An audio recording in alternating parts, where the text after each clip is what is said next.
Thank you for viewing this YouTube archive of a Conscious Consumer Network broadcast. Please feel free to share it far and wide. Check out our weekly broadcast guide for weekly updates on scheduled broadcasts. Help keep us on the air by contributing to our network support fund. You can follow us on Facebook and Twitter, or get in touch via email. We thank you for supporting free and independent media. Ready? Ready. Thank you for joining me for another episode of Awake And Empowered TV. I'm your host, Ethann Fox. We're broadcasting today from the Awake And Empowered Expo in March 2016, and I'm here in person with James Gilliland and Marina Jacobi. First time I'm meeting them both in person at this event, and so it's Friday night of our event, and we're recording here today an actual in-person interview with the both of them. So thank you both for joining me at this event. Thank you. Oh, thanks for bringing us out. That's awesome. Yeah, it's been a Very pleasure. exciting. So how's it been for you so far? I know we haven't had a chance to take too much of it in, but how have you had, how's your experience been being at this event? Oh, I absolutely love it. The people here has such a good energy, and everybody came here to enlighten themselves. So I really appreciate what you do for people and humanity. And I've met James, and we had a wonderful conversation. Such an inspiring human being. I really appreciate coming to, and I'm so glad I met you in person. Yeah, you've had some. Who else? You've met some other people who were representatives too, right? Winston. Yeah. Oh, Winston. Yes. Crowd, Yes. Yeah. We all had dinner together. Oh, that must have been a fun dinner. Yeah. And Aga Dreamland was there, the reporter. She was great too. Right. So we had a great conversations. Yeah, very good. What about you, James? How's it been for you so far? It's been great. I finally caught up a little bit, took a nap and caught up on my sleep. And it's kind of like I was saying before, I haven't been home for 4 months. so I can't wait to get back home. But I just been like one place after another in Australia. And I know we covered some of that, but I'll do it in the talk. But I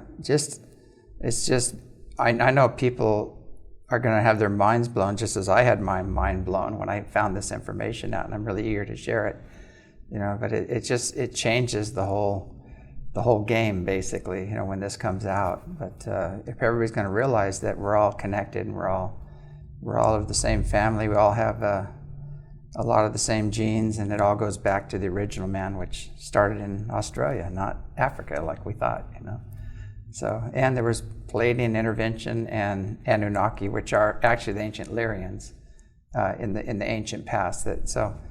So basically, for me, what was amazing is that I've written about this stuff, and a lot of it was information coming on an inner level, and then being guided along the time and getting tidbits to on the outer level through other people to shore it up. But actually, to see it written in stone and the hieroglyphs and all the other stuff, to me was like the big aha moment. And I go, okay, now it's like the other stuff is kind of vague. You know what I mean? It's kind of like.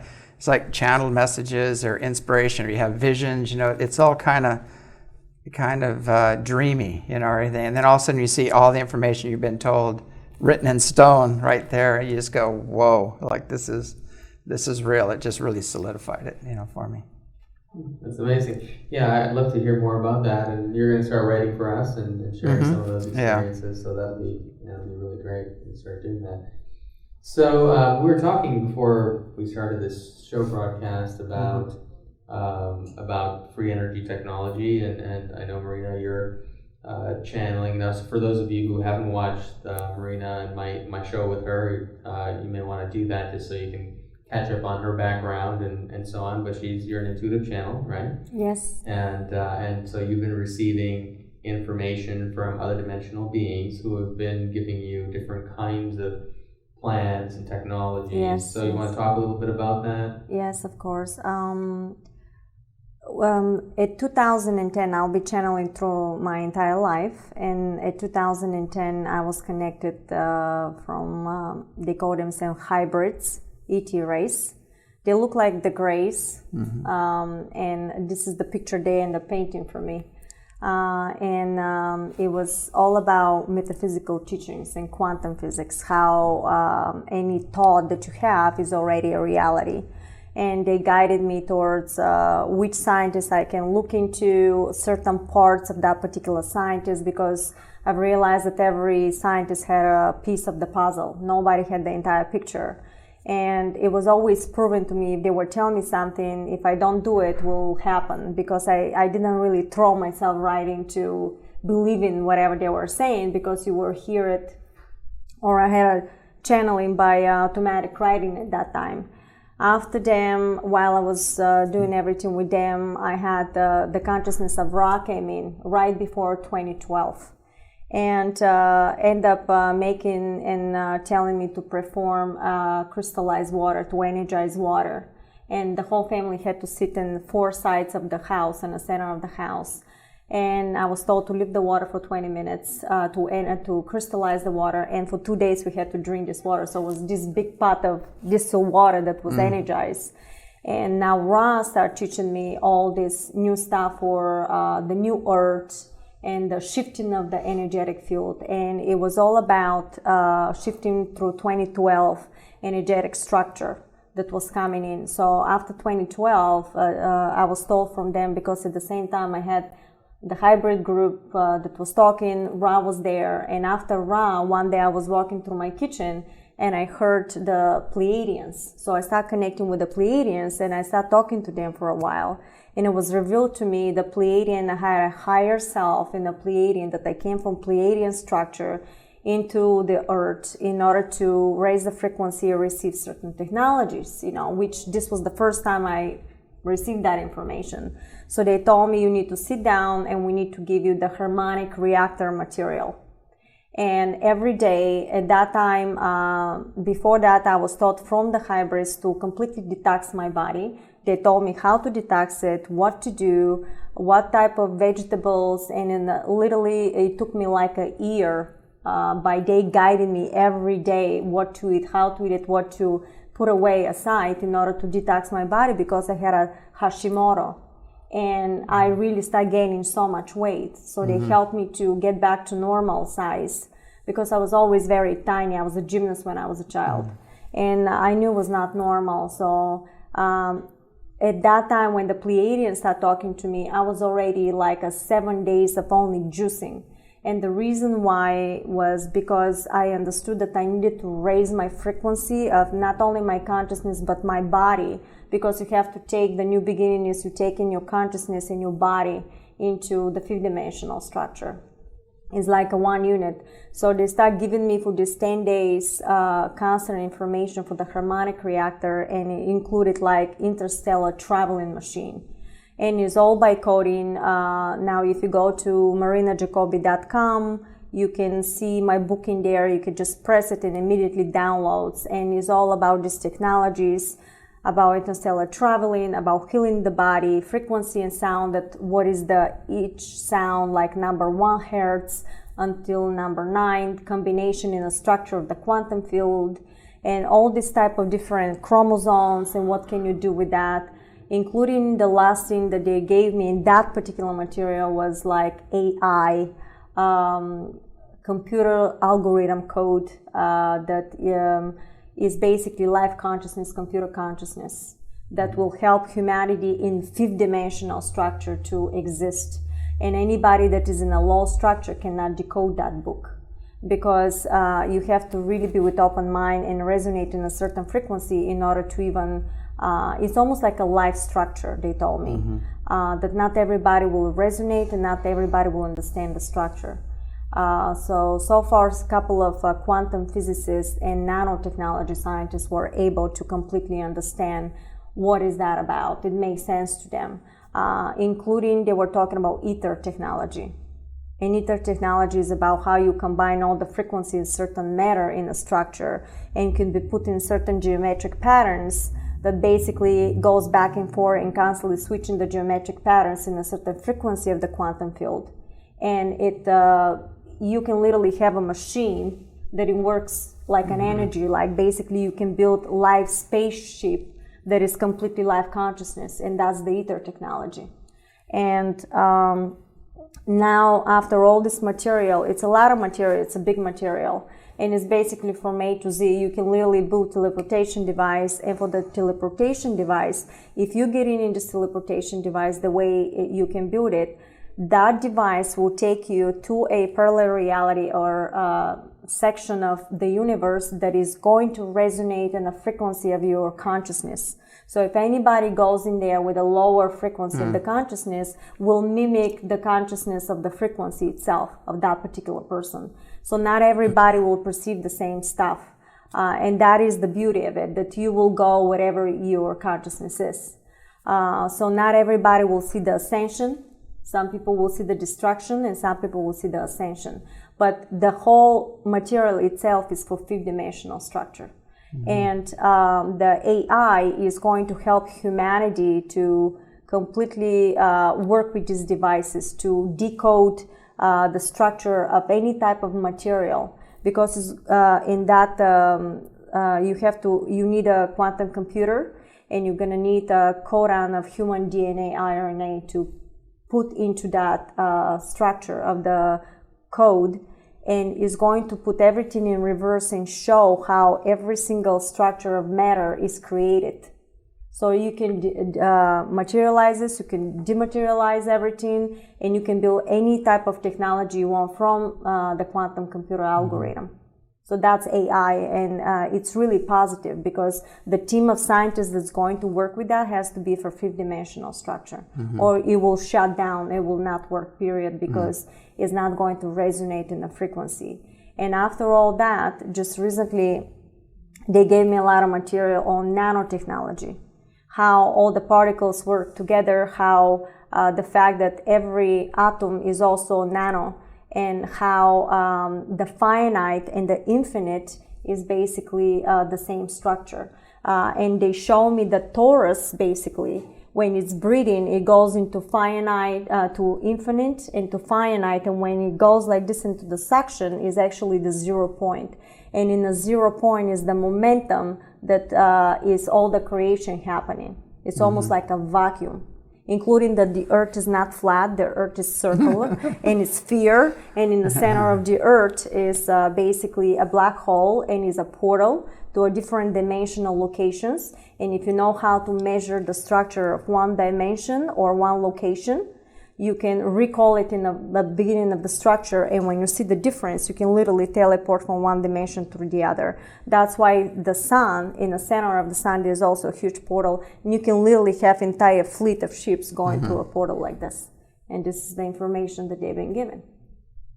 So what do you think, James, about what she's talking about in your experience and the kind of things that your entities you're interacting with and so on? Do you have any confirmation or more detail in the kind of things that she's talking about? I know the sun is definitely a black hole at the center of the sun. You know, people see these coronal holes and it's black, and everybody goes, well, why is it black? And because you have the event horizon around the outside where all the heat is. And I have photographs from NASA that actually show beings living there on the sun, and I'll show that later, but they're light beings, you know, they're living on the sun. They don't have a physical body, they're not going to burn up, you know. And it ties into back with me, it ties everything into consciousness. Everything begins in consciousness, and even the nano stuff would have to be conscious. You know, it'd have to have its own consciousness or its own program and things like that. And I've been experiencing interesting stuff with AI. Like there's different types of AI. I think there's a fifth dimensional AI, and then there's the other stuff that with the archons we're using, the other AI. And that's kind of going crazy right now because the grid doesn't support it anymore. The old draconian grid is being torn down, you know. So, but you know, all of this stuff that she's talking about, I know people working on a lot of these devices, and you know, some of it I understand on one level, but on this level I don't understand it, you know. But on another level I get it. Just I have a friend that built some devices. I won't mention his name, but he has the chip that runs it is in it's in God, I'm brain farting. What is that? It's like I'll think of it. It's like the old fossilized tree sap. What's that called? Amber? Or Amber. Okay. Yeah, I can't. It's like an amber. Mm-hmm. It's in amber. Actually, it has to be in amber. And then you look inside this thing, and you go, "Holy smokes!" You know, you see all these like symbols. You know, spiritual symbols that we've seen. You know, like little infinities and circles, and the little circle with the dots. I mean, the spirals, and crystals, little tiny crystals, and all this stuff is lined up in a circle that goes around the device, you know, and I looked at this chip and I went, my God, this is all sacred geometry. This is all, and with crystals and everything else lined in the perfect way, and this is what's tapping the void, you know, tapping the free energy, and so it's like when I saw this stuff, you know, I asked him, you know, where'd you get this, you know, and he said this feline being put it in his hand, showed up and put it in his hand, said, here, you're probably the only one that'll understand this, and this will help you out. And so he incorporated that as the trigger point, as the tapping in, and then the machines came from that, you know. So, but you know, you created devices just tremendous amount.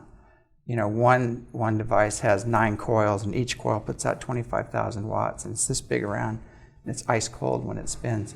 But these things will blow a hole through your ceiling. You know, he broke his arm trying to grab one of them because it took off on him. But they won't stop. You know, they go instantly 7,000 miles an hour like that, and bam, through the wall. Mm-hmm. But I know that technology is here.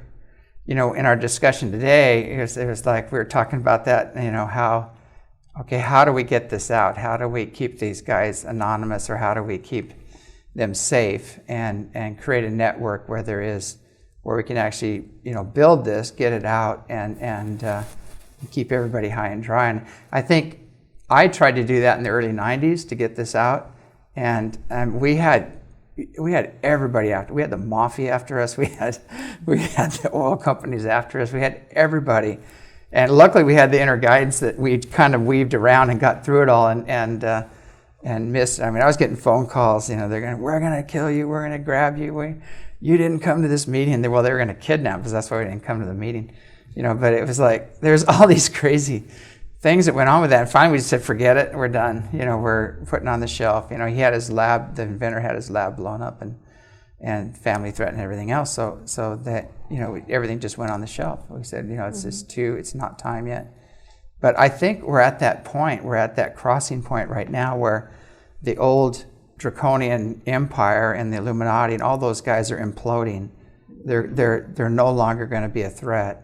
And then as soon as that process is finished, all this stuff is just going to explode and come out. But I've seen, you know, technology like regeneration technology, and I know with Randy Kramer and the other guys in the secret space fleet and things that they can regenerate arms and legs. And you know, somebody gets blown to pieces, they put them in this.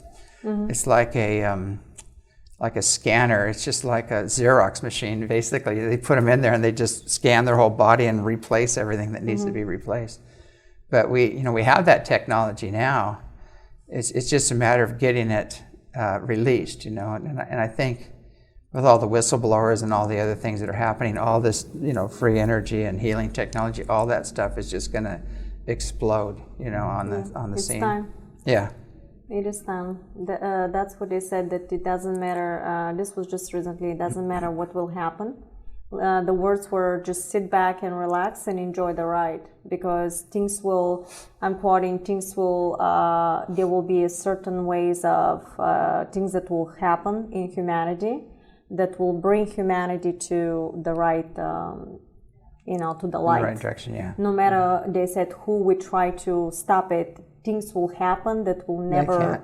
They can. It's too big. The support is too big behind this, and they kind of showed me that. They said, you know, the light workers, the people, they said, we still have to do our work, but they said, you know, you've already pushed the snowball over the mountain, so and now it's going, and it's going and going and going. Now you can just sit back and watch it just, you know, bowl over all the opposition. You know, it's going to, you know, just pick up all the opposition and just move it out of the way. But we still have to do our part. You know, we can't. But I mean, it's not as foreboding and deadly. You know, before, you know, it was like people talking about UFOs were removed with deadly force, and things like that. You weren't supposed to do that, and free energy and things like that. But I think that element is being extremely exposed and going out the door right now. So it'll be safer. I was not allowed to talk until 2015. I literally had everything. I went to one expo and it was just so much stuff in my head already. I knew I wasn't allowed to even say one word to anybody. And I believe that was because of my protection, or was not the time. And, it wasn't time. Before 2015, this is how the synchronicity happens, and they told me now go and release everything. Yeah, and it can't be. It's just so massive, this movement and the support and the energy coming in from all the other dimensions, and just the whole solar system where it's moving through space in this highly energized place. In space. And if you understand the higher physics, just what gamma rays do, we're getting just slammed by one gamma ray burst after another, and it throws you over 30 hertz in your mind, which puts you into that big aha enlightenment moment, so we're getting and I want to thank them for everything you guys do for us. So it's just like everything, like nature, cosmic forces, the higher dimensional beings, everything is going in that direction. And the other guys, they think they're going to stop it, but it's like standing in front of a tsunami and going, stop. It's like, it's not going to work. What I want to mention that people need to understand that is the extraterrestrial groups and also higher level of consciousness, which is above the extraterrestrial groups. So this is decision not only from only them, but also from the higher consciousness on any level. So the information is just, the energy is just bombarded right now in the center of this planet, because it's time for change. Yeah, it's almost like the source itself, whatever name you want to give it, whatever you want to give it, is said it's finished. We're done with this program. We're going to do something else. So you both talked about AI, and I know in a lot of these alternative conversations, AI is a bad word these days, and so you're both kind of speaking in a more positive note, and I can understand why there's a lot of concern over the negativity of AI and the implications on humanity. But I'm curious why you both have such a positive attitude toward it and are not really concerned. Either can start that. Well, I mean, I don't have a positive attitude towards the 3D AI that's functioning, because it's been created by a force and an energy that doesn't have, it's kind of malevolent, doesn't have our highest and best good in order. And it's sad, because on this level, on 3D level, the people that are creating these technologies are all going to the military, or they're all creating weapons to control and dominate, and that's what they do, So, but you can, when you go into the 5D level, technology is going to be used for the awakening healing process. It'll be used for healing. It'll be used for the betterment of humanity, or the earth, or all life in general. So it's kind of like a different program. It's a higher frequency. It's designed to support life, not control or dominate it. And it's just a different energy. And so when I hear AI on this level, I go, oh God, everything's AI, and it's like, and I don't know, like even working with my computers and things like that, when we're trying to do real intense things like finished documentaries or things like that, we get so much interference by some of the grays and some of the AI and things like that. It's just like, it makes a total mess of things. We have to stop and clear all the energy out and then start over again just to get something finished, So definitely, I would love to see the AI on this level just short circuit out, and which it probably will. It won't function when these other frequencies come in. But that's just the way I look at it. There's a spiritual form of technology that you could call AI. Like even the ships you could call AI, basically, because they actually create these ships. They're living entities, and they're, I don't know if you couldn't call them artificial though, because they're actually alive. They're biological, but they're not. And they they're mimic created. the structure. They mimic things. So it's kind of interesting, but it goes back to who's behind it. It's like everybody goes, oh, the Greys are all evil, and I said, well, it depends on who's behind them. Because some Greys are just little biological robots, they're just doing things down here, and some are helping out and things like that. There are another group of Greys that are very nasty that I run into. I've had some really bad encounters with that group. And then, I don't know how many forms of Greys. Have you heard there's 50-something varieties of Greys. And so a lot of it just depends on who's giving the orders, and what their intention is as people's interactions with them. So from my understanding, our government's created their own little Greys, and they do stuff with them as well. So again, it goes back to who's giving the orders basically, or what their intentions are, the beings behind them, But eventually, this whole program, it has a frequency, like tyranny has a frequency. The need to control or dominate others or manipulate others, that all has a frequency. And those frequencies are imploding. They're being done away with because they're not going to be able to operate within the consciousness, the new consciousness and energy grid. They can't function in that grid. And so that we're leaving that behind, and a whole new grid is coming in. And all the other beings are involved in this new grid and setting up this new pattern. And that's where I look at it. It's like the new stuff coming in with the higher grid is going to be great. It's going to be awesome. The technology is going to be off the scale, beyond anything we can imagine. And it's all going to be tied into consciousness, and it's all going to operate within universal law and things like that. So that it's a good thing. But the old technology and the consciousness behind it, the driving force behind it, that's going to go out. That's going to be removed. So your perspective on that? Absolutely agree. In the harmonic reactor material, the quantum algorithm AI, the way they put it there, we have to include quantum computer, and we need a nanotechnology, including the DNA, RNA of fifth-dimensional human being structure. And that is what is going to be combined with that algorithm that was given. And once we plug all this together, and the scientists really figured it out how they can decode the material and do that, it's going to mimic the structure and become part of the human collective consciousness of fifth-dimensional structure.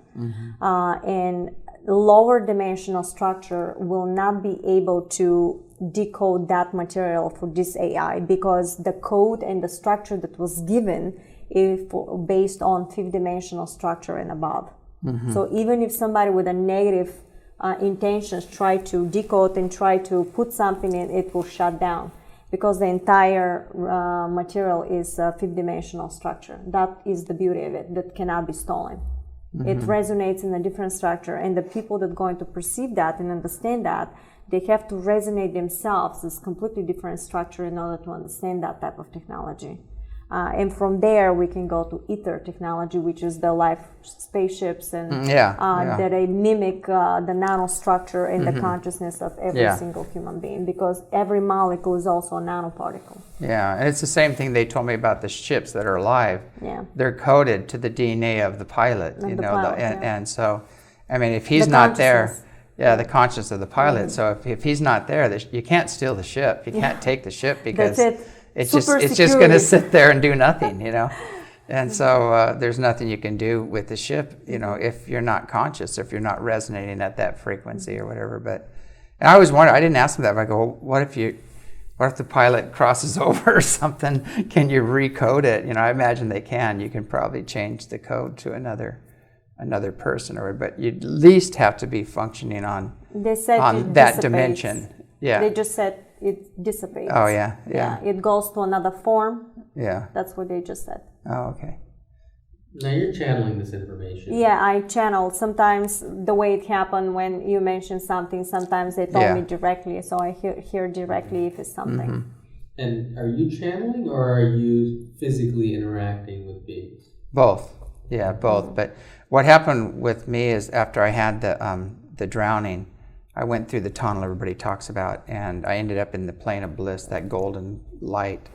energy, and ever since then it's just been constant. The door's been opening. So to me, it's like there's a lot of beings that want to jump in. It's like, because I've got Pleiadians, and I've got the Orion Council of Light, and I've got Andromedans and Arcturians and all these guys, Syrians, and so they're pretty courteous. It's like whoever can best address the issue will like pop in. That's right. Yeah. But I'm very grounded too, though. I'm very grounded here on the planet at the same time, which is interesting. So I actually taught channeling a long time ago, many years ago, but I kind of stepped out of it, and I just focused on empowering people to make their own personal connection with Source, because you have she's a very clear channel, but channeling got very diluted for a while.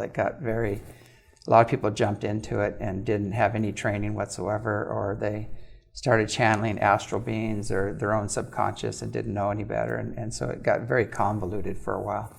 Yeah, they also, I know that they're talking about Anunnaki, right? And everybody's putting a very negative part of Anunnaki, but at the same time, I was told that not all the Anunnaki was negative, and that there were Anunnakis that in different dimensional structure in a very positive way. Yeah. So everybody that talks like all the Anunnakis like that, they specifically, my guidance, not the Anunnaki itself, end up talking. And one day I was thinking that, and I said it cannot be possible that the entire race of Anunnaki. So after I put that thought one day, I got connection from the Pleiadians, and they said you got a gift.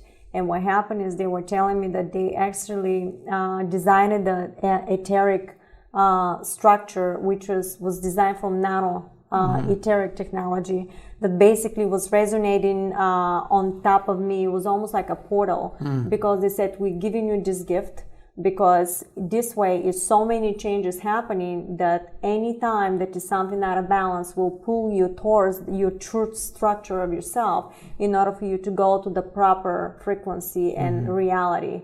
So nothing can be, disrupted around you. Yeah. So I remember that, and sure enough, they gave me a lot of material for exactly ether technology, and posted on YouTube, and it's about how it's molding, interverting inside and out, because I was asking, well, how do you do that? It was just amazing. It was all these geometric patterns and how they're molding with each other, and how at the moment you have slight frequency thought different, and you just mold into a different geometric pattern, and it's just pulling you towards that structure, because now it's almost like a magnet into that consciousness level. That was done from the Anunnaki. Yeah, and I'd love to get into that. And that's why my book, Anunnaki Return, that I wrote about. That's exactly what I just wrote about. That's and I had these beings, like ninth dimensional beings, Enha, coming in. And they were Anunnaki. Oh my God. These golden goddess beings. And you look at me, you go, oh my God, what you just say, how can I serve? That's all you can say, because they're so powerful and so loving. There's nothing controlling or manipulative. I wasn't specifically, they didn't talk to me directly. My guidance talked to me and gave me the information what they just did. But they told me that they want to thank me for the fact that I did not judge them. Yeah. And the fact that I accepted what was happening, and that I sent love and understanding. Yeah, that's the problem, is most people are living in the past, and the information they have is from the past. And they don't have the inner sensitivity to discern the energy that's standing in front of them, and so they'll project all that crap on them. That's right. And it's very sad. It's not fair to them, because they're returning to help to change this, and that's what they said. We're here to right a wrong. We're here to come back, which our ancient ancestors a long time ago when they fell, and it's going to be really hard for people to handle this. But every religion was created by the Anunnaki. And every bearded god, image of a bearded god you have, we're the Anunnaki. That's where we got the image. And so some of them were benevolent, and some weren't.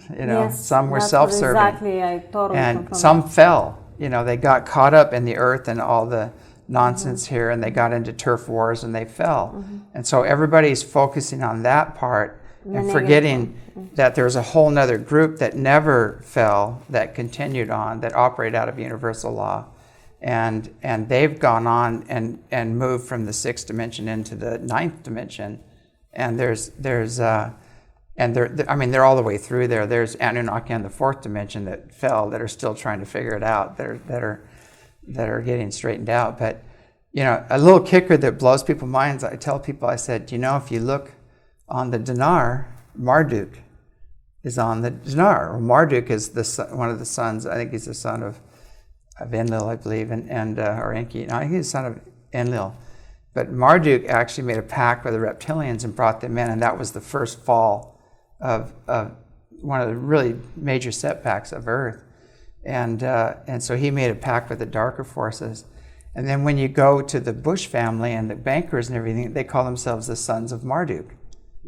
Oh, because I recently had can you please clarify that for me? Yeah. Because recently in one of my messages was like, they were saying the disclosure happens, and they said Marduk is not there, but the throne is. So proclaim what is rightfully yours. I'm quoting. Yeah. This was exactly the message. That's exactly what they're saying. That's been removed. Oh my God, this is the fallen Anunnaki are removed. Yeah. The and real proclaim throne. your throne. Yeah, that exactly. is rightfully yours. Yeah. That's what they said. Oh. I'm getting totally chills on the Yeah, downloads. me too, because I was like, oh. Yeah, that's what they're explaining, that I'm they've so removed. excited. They've called the fallen ones before the council and said, you're done here. Why did you step out of universal law? And they have to come to terms with that. And it was very severe, that process. The ones that refused, it was very severe. I won't go into it, but they're done. And so that element is out. It's been taken out. A lot of the reptilians have been moved out that were part of that process. The cleanup is like 95%. It might even be more, that they've done already. And so what we have left over is the remnants of, the Illuminati boys that were the puppets of these other energies that are still floundering down here, which is being cleaned up as well. That's imploding, but that's kind of our job to do. Yeah, but that's what they said. Humans Don't need to watch do that. TV. Yeah. Don't do that. Just stay in the light. Yeah. And what was interesting is that in dealing with the benevolent Anunnaki, when they came in, they told me, they said, the Council of 12 still exists, and they operate under universal law. And when they left, it's really interesting. I need to digress a little bit, because when Enki was creating the half human, half Anunnaki and upgrading the Anunnaki, it was a gift. It was a gift of incredible genetics and higher consciousness and everything else. It was a gift. And the beings that got that gift were so grateful that they served. They served. It wasn't a slave species but it kind of seemed that way in a way, but they were in a rock and a hard space because they needed the gold to save their people too. So they're all trying to work this thing out. Okay, how do we save our people and not screw up too much here? And we're kind of we're bending the rules a little bit by this, but it was actually a gift. Well, some of the hybrids, you might say, actually evolved when they got to a certain level and were asking about the ships and the other stuff. They actually took them up on the ships and they started teaching them and continued with their teachings. Now the hybrids, some of the hybrids we know them that they were very genetically upbred, and then the Anunnaki actually mated with them again, creating the demigods. And that's where the demigods came from. Like Noah was a demigod, and he was son of Enki and an earth human. And Noah actually evolved to the level of immortality. And Enlil was pissed because Noah went beyond him. So there was something about the human genome that added strength or something to their genes as well. So these guys, some of these demigods, although they still stayed in service and were still very service and loving, actually excelled beyond some of and especially the fallen Anunnaki. They went way beyond the Anunnaki that fell, because they had that love and service and that mode, that energy, which allowed them to access the higher dimensions. But the story, we haven't heard the rest of the story. We just heard parts of this story. And there were fallen Anunnaki. That's where we got the image of the wrathful God, is from the fallen Anunnaki. That did happen. It was a small piece in the history, but there's a much bigger story that we're not being told. We're not being told. And the other ones that returned are cleaning that up. They're saying, okay, that the fallen ones made a mess down here. We're coming back. We're recalling them. We're going to clean this up. And and we need to stop perceiving this stuff as victims and start looking at our own godhood, you might say. And I always say you can perceive everything as a victim or a god. Which one do you want to do? Because we have the genes of the gods, that we have those in us.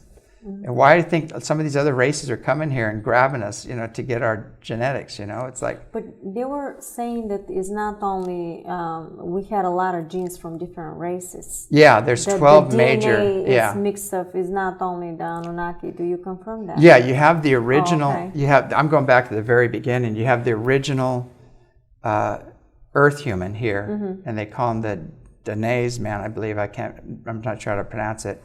Was here, and they came, and that was the guy they chose, and they jumped him up genetically, right? And so the original man are the Aboriginal people. That's the original man that was here. That's why they were putting them into these troubles. And they jumped him up and or her up or whatever, and then after that, other colonies came, like Atlantis and Lemuria were actually originated from the Pleiades, and then other star nations came in too. So we're this huge melting pot of Star Nation genes and the original people, the original man here. And so we're like this incredible biological zoo of human and Star Nation genetics, animal and plants from the stars that were brought here in terraforming.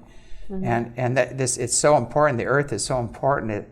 If we just stop this separation game, and destruction game, and really honor the sacred circle of life and let things evolve, this will be a genetic zoo that's beyond anything in the universe, and that's why it's so important to keep it. And they were also saying to me just the other day that the reason why it's so important of the Earth, not only genetic, but they talk about the way we can manipulate the frequency, the feelings, the emotion. It's extremely powerful, and they said that it's what is one of the most powerful beings that exists. And if you know how to control that emotion and to tune that frequency, you are basically one of the most powerful beings. Yeah, emotion is energy and motion, right? Energy, free will. Frequency. So you have to have free will to use that, which you get, with the physical. Yeah. And it's energy and motion, and to have free will and be able to move that energy and motion, those are powerful. That's like Christ consciousness right there. When you get into that level, or Buddha consciousness, whatever you want to call it. But we have that gift. It's just that it's dormant and it's being activated right now. It's all being it's been suppressed, and now it's all it's like the lid of the pressure cooker is being taken off right now, and it's gonna explosion. It's gonna explode. It's gonna be exciting times, all these people are gonna wake excited. up and have all That's these abilities. Exciting, isn't it? Yeah. Oh, I just moved that with my mind. Well, you confirm a lot of stuff that they were telling me. So I'm so grateful for this, and then all the interview happened in such a synchronicity too. This is amazing. Oh yeah. Very exciting.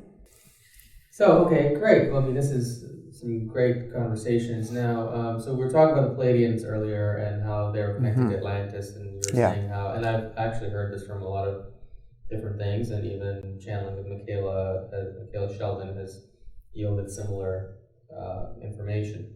Have you had any channeling or interaction as far as the origins of Atlantis and whether there's a Pleiadian connection?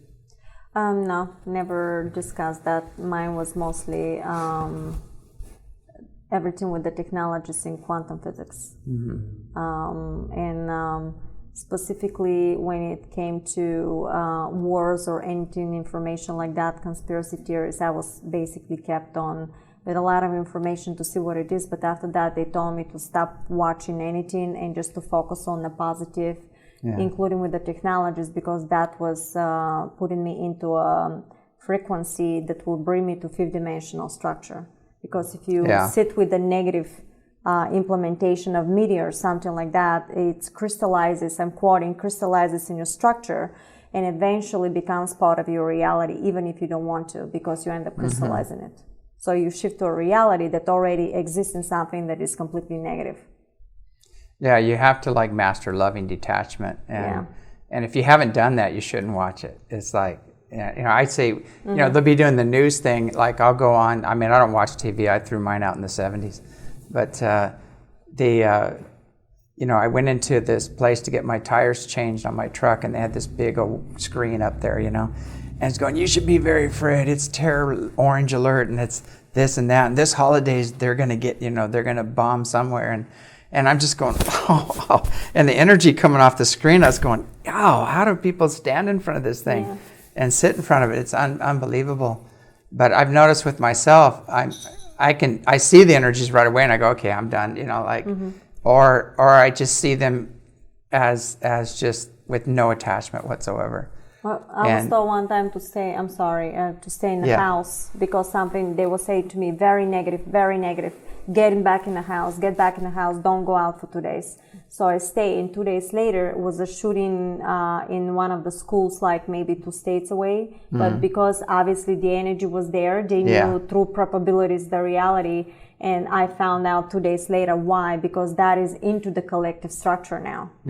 So I'm sorry to interrupt. No, they use that. They use all the false flags, everything to crystallize fear, and you need us. We'll protect you, and it's just like, but it's like this. It's that, what's that Hegelian concept or whatever, where they create the problem and say they're the solution. But people are figuring that one out now. So it's going out the door. But I've just seen over and over again, it took me a long time to get to that point where I can just observe it, and I can watch it now, and I go, okay, here's their game.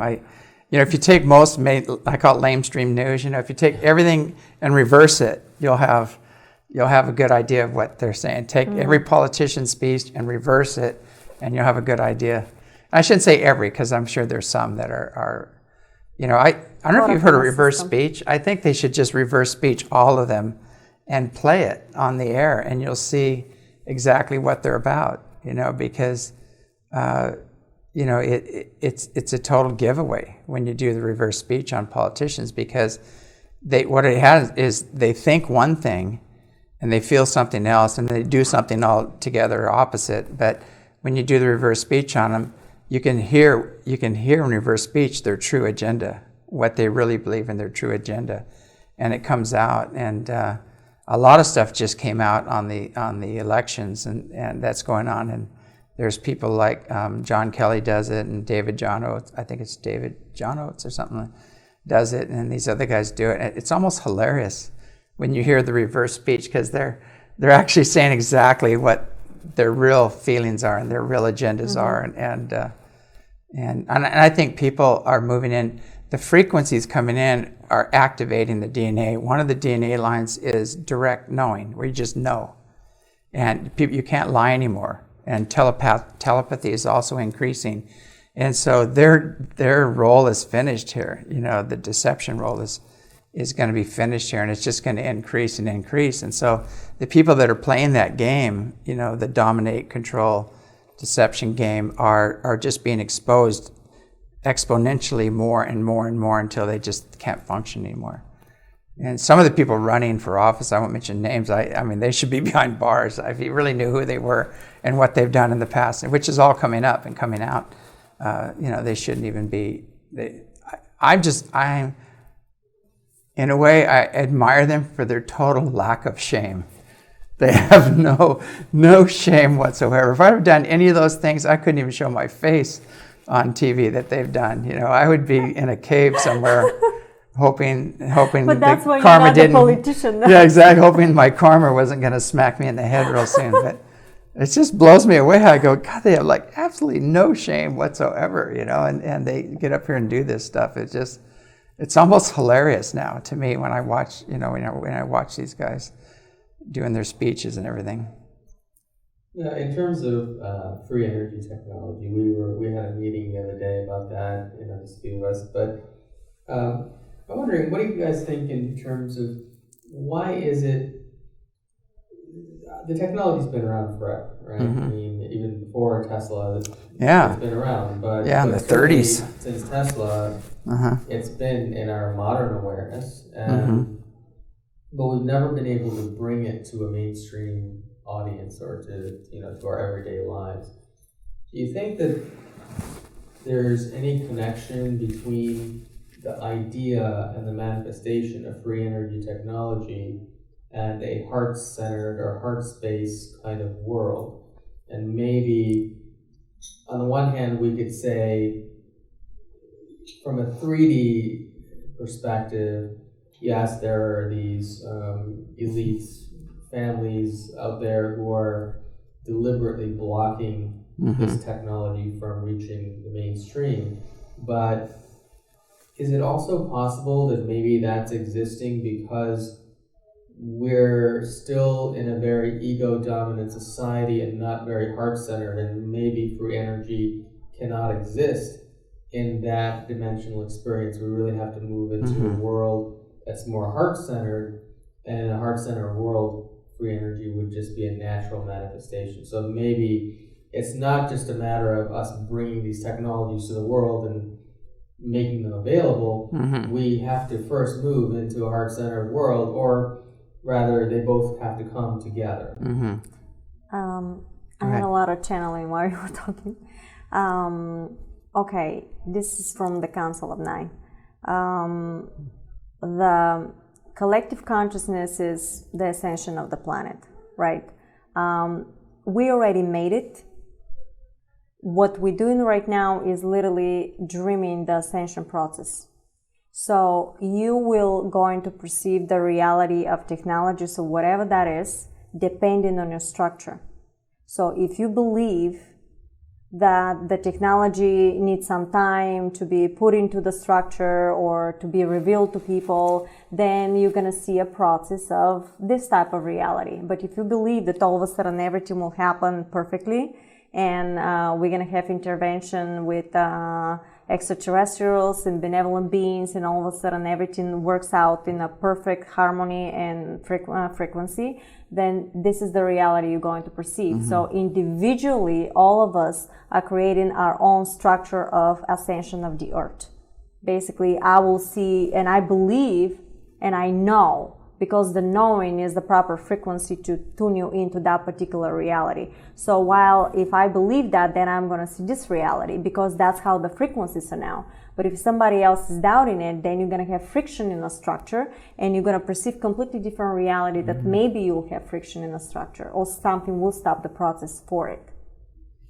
Yeah, I actually enjoyed your explanation when we had our previous conversation as well, and when you were on my show, where and I use that example a lot about how dimensions are sort of like having 1,000 channels on your cable TV or satellite TV, whatever, and all the channels are coexisting in this moment, but you're not watching all of them. But somebody else somewhere may be watching a sports channel, and you may be watching a romantic comedy. Each one is a different dimensional experience. Yes. They all coexist in the same space, but not everybody's tuning into the same one. And so by your conscious will, you choose a particular dimensional, or maybe your consciousness as well, you choose a particular dimensional awareness. And so I think what you're saying right now about technology is, free energy technology, is that already exists in a reality. It already exists. By your conscious choice to focus on that reality, you bring it into to raise the frequency in order to be something that is already non-visible, visible to you, because in a structure everything exists at the same time. If you think of it, it's already a reality somewhere in a structure. And this is one of the stuff that they were teaching me. So help our viewers understand that concept, because so many people are out there thinking, well, I want free energy, and well, it's out there.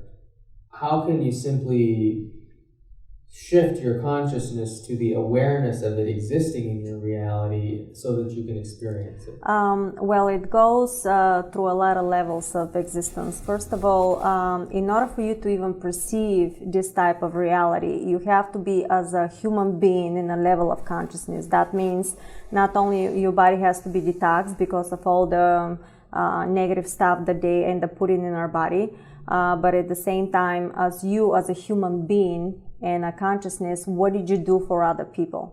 And if you're from love, heart creation, and if you are always giving without expectations, this is fifth dimensional structure and above, because the higher consciousness exists on higher structure, because manifestation is in a instantaneous. We still manifesting, but we going by automatic.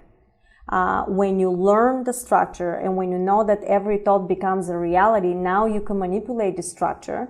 And in order for you to really manifest something incredible, positive, and everything beautiful, you have to know how to manipulate that. Imagine if you're in a lower structure of existence, you have a lower consciousness, and you decide some kind of a thought came into you, and it could be explosion, and you're going to explode the entire city, just because of that thought. You have to be in a level of understanding to learn how to manipulate the structure. That's why higher level of consciousness knows how to create and co-create and manipulate a structure so nothing like this can happen. That's why knowledge like this cannot be given to somebody that is a lower consciousness, because it's a different type of resonance, it's different type of frequency. So anything that is for humanity or off worlds and stuff like this, they vibrate in such a high structure of frequency, you will evaporate if you even go close to them, because the frequency is completely different. So in order for you to perceive that reality, you have to be in a level of consciousness to understand that is everything from the heart, and the mind. It's all together, because the heart and the mind together create the plasma that is creating all the structure, because you're made from the same structure.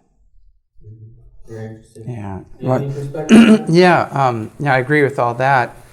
There's also, I've been kind of observing, there is an evolution happening where, when I tried to get the things out in the 90s, early 90s, this technology out, I don't think the collective was ready for it, and they didn't even know it existed, let alone support it, and they didn't even know there was a major opposition stopping it, from coming out.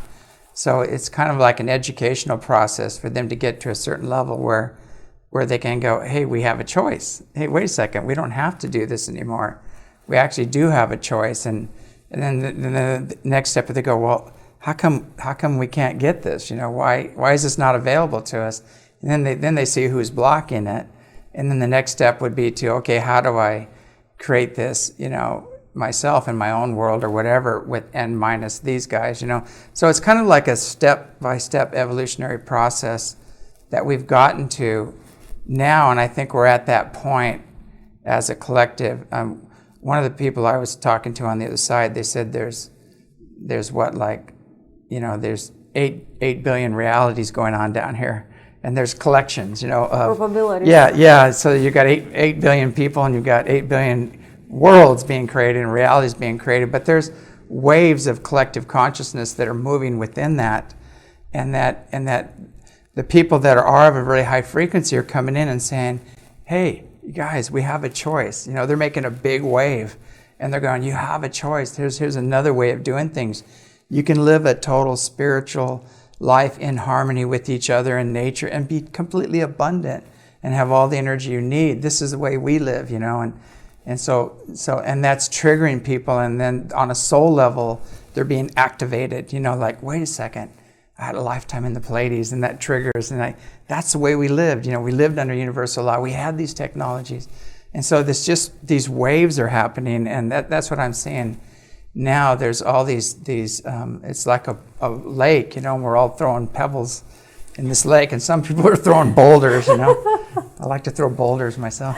But when earlier Babaji kept warning me, he said, stop watering seedlings with a fire hose, and he said, because I was giving too much information too fast. But that's what I see now, is that we're in that thing where all these boulders are in the lake, and it's just really shaking. Everything's shaking right now, and eventually it'll just calm down, and then all this stuff's just going to come in, But there is, whenever you introduce a higher frequency, you're going to have chaos. It's going to go from one existence to another. So when the energy comes in, there'll be chaos, and then it gets sorted out, and then it harmonizes, and then a huge burst of energy comes in. There's more chaos, and then it harmonizes, and that's what we're going through right now. We're going through this. But the way you perceive the chaos will be accordingly to your structure. Exactly, yeah. This is exactly what you were saying. Yeah, and if you understand that, see, I can look at the chaos and go, yeah, it's working. Yeah. It's working, But it doesn't affect you in your personal life the way it would be with somebody else. or I could be in the chaos and go, oh man, I'm getting screwed. I just lost my house. I lost my car. I could be in the middle of it and be a victim. So it's all a perception. It's a choice, and I always found out when I lost everything came back to me. It's like in my journey, I gave up everything. I gave all my stuff away and everything, and now I have all this 10 times more stuff back, which I don't even want. And I keep giving it away, and more stuff comes out. Because it's given through the purity. This is exactly what you were saying. It's just you put in that frequency into the quantum field, and it's coming back in incredible force back to your structure. Yeah. So through synchronicity, you end up receiving exactly the frequency that you end up giving off back to you, and sometimes it's 10 times more. That it's going to be exactly what you needed exactly. Yeah. And it's just, I'm at a point right now where I'm saying a lot of these things that went out of my life. I had masters appear to me and say, that which is creating your troubles is going to be taken away, and at the time, and that meant my girlfriend at the time and all these other things and a crappy job and all this stuff. I lost all of it, and I was going, no, fix this person, do this, and I was doing all these prayers and everything else, and then all of a sudden it was all gone, and I went, wait a second, I feel a lot better. Like, what just happened, and it's that same thing. It's like all of a sudden it's like that monkey trap, and a lot of people know about it, but you take a coconut and you drill a hole in it, you tie it down with leather and you put rice in it, and the monkey sticks his hand in and grabs the rice. Well, he can't get away, because he can't let go. He can't let go of the rice. And so he's trapped and he's flopping all over the place with this thing, and the hunter comes and gets him or whatever. But that's what we're doing right now, is like everybody's going, wait a second, all I have to do is like this and I'm free, I'm free. And I'm not going to lose anything. Everything's going to come back to me. And we've been so programmed to just hold on, and fear of lack and fear of this. And to let go of our belief system. Yeah, and it's just an old program. And we want to change now in 5 years. I mean, literally all that knowledge was like maybe from 8 years old I channeled, but all that knowledge came like right before 2010. Yeah. Basically, from all this time I've been studying all that. Yeah, you look at the monetary system, it's based on manufactured lack and everything else.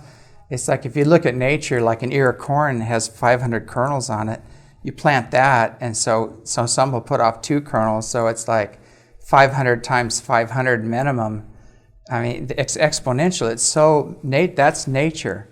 Why are we living in lack? Why don't we have food? Why don't we have housing? It's because the belief system. Yeah. And it's also not acknowledging who we are and that we have a right to these things, that we have to say, wait a second, I'm not, I'm a God being. I came from the source. I deserve all this stuff. I'm not this, savage to be manipulated and used. And I think it's all about people first recognizing who they are. And we all came from the source. Everything came from the source. So everything's divine. It's like you cannot be. There's no separation, omnipresence. That's the cosmic joke, But and they just said you are the source. Yeah. Because you can't separate. You can't separate the created from the creator. It's impossible. Because what was the created from? Other than the creator. So it's like, if you got the void and nothing's there and everything came out of the void according to the belief systems, like, where did everything come from? What was it made out of other than divine source? So, but we have all these belief systems that other than, that it's separate from, or we're separate from, or we're not worthy of this, or we have these programs that have been programmed through society and parents and things like that. And that's the thing. It's all getting rid of the wrong conclusions from past experiences and the old programs and the wounds and traumas. And once we let go of those, we start accessing our true self, and then everything flips. Act for you. as if. Yeah. Yes, you have to act on it. You have to put the motion into the field by taking action towards it. Yeah, but it seems to be like you're saying. It's a series of steps. It's like first you realize, wow, I've been totally programmed here. Yes. like I've got some major wounds That's here. how it was with me too. Yeah. They showed me everything was happening. And then you go, okay, how do I get rid of these programs? And then you learn tools and techniques, and you start clearing up, and it's just a progression. And then pretty soon the programs are gone, and you're back to your authentic self, which is Yeah, give and from share the source. and Yeah. collective and all. That's all they talk. Give and share and do collective work. Yeah, yeah. You can't outgive source. It's like you can't. No. And so the more you give, the more there's a void that just gets filled. It's really interesting. And people think I'm nuts, because I get stuff and I like money. I go, look at these funny green pieces of paper. I can go and give this to this guy, and he'll give me food and tools and everything. And it's just this little green piece of paper that it's worth maybe 2 cents, maybe, but it has a belief around it. That's the only reason you can get stuff. And it's actually taken away from you, really, the sense of humanity, because it should be just by giving. Yeah, I mean, what? Just all you're doing is giving the guy this little green piece of paper with a belief. And so what happens when the belief is taken away? You got a 1 cent piece of paper, so. But is that real value? No, it's not real value. That's artificial. You replace the value of the true self of human consciousness, and that is the crime, actually, that happened. Money itself is not evil. It's the way it's been used. So if you open the entire energy for synchronicities, money can come through donation, can come somebody give you something. You can manifest it. I have a lot of examples of this in my daily life. And I've realized that, and I'm so glad that they kept me like that so I can learn that process, so I can talk about it, how you can really do it. And that's very challenging because I'm still here and still have to have my, human life to experience.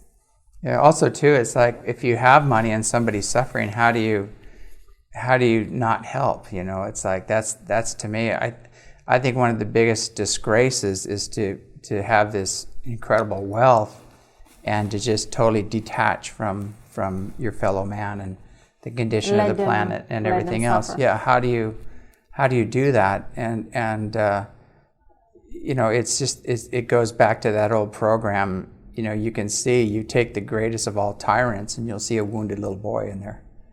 And that has to be healed. And the separation game, and it's all out of fear.